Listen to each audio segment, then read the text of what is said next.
right, guys, so we're gonna start with the ear, and then so one video will be the ear and the external part of the ear, and then another video will be the middle ear. So here's the ear. It's kind of goofy, just about the innervation portion of it. So some general information is the muscle positioning of the auricle is done by cranial nerve 7.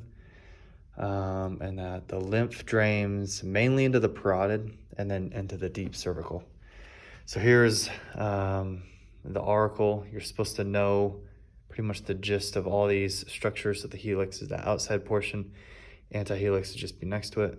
The concha is here. Tragus is the little, I don't want to call it a flap, but sure. The intratragic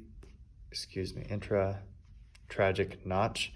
This is just clinically relevant to us for like injections. The lobule is your lobe, and the antitragus is like a little bump opposite of the tragus. So I know it just seems like a bunch of dots, but here's a dotted line, and I show this dotted line again. V3 innervates this portion of the ear up here. And the cervical plexus innervates this portion of the ear. So it's going to be the lesser occipital, so C2, and then the greater auricular is C2 and C3. In here is a bunch of little dots. So there's triangles and dots. Triangles are going to be cranial nerve 10, and it's just around in that middle portion. And then cranial nerve 7 is scattered throughout. Forgot to mention that this portion is superficial innervation, and this portion is deep innervation. And this is all for the auricle. All of this is for the auricle.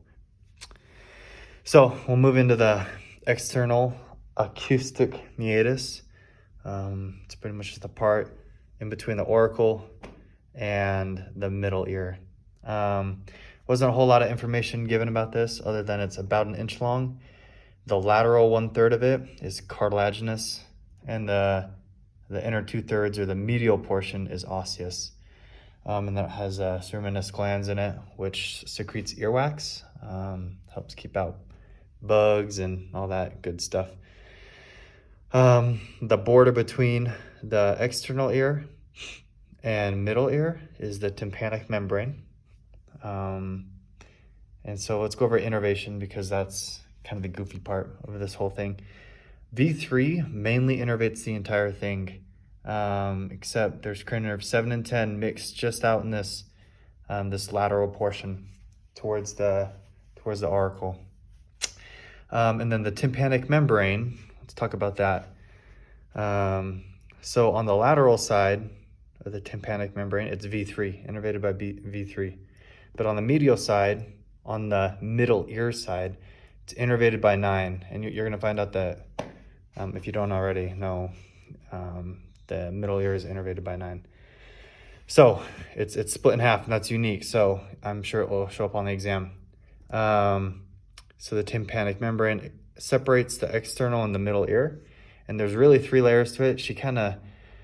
There's more information than what we really need to know, but it's epithelium and skin, and then it's fibrous in the middle, and then there's epithelium on the middle ear side.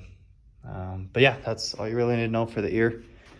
So far, I'm going to talk about the middle ear in our next video, and that will be done with the ear.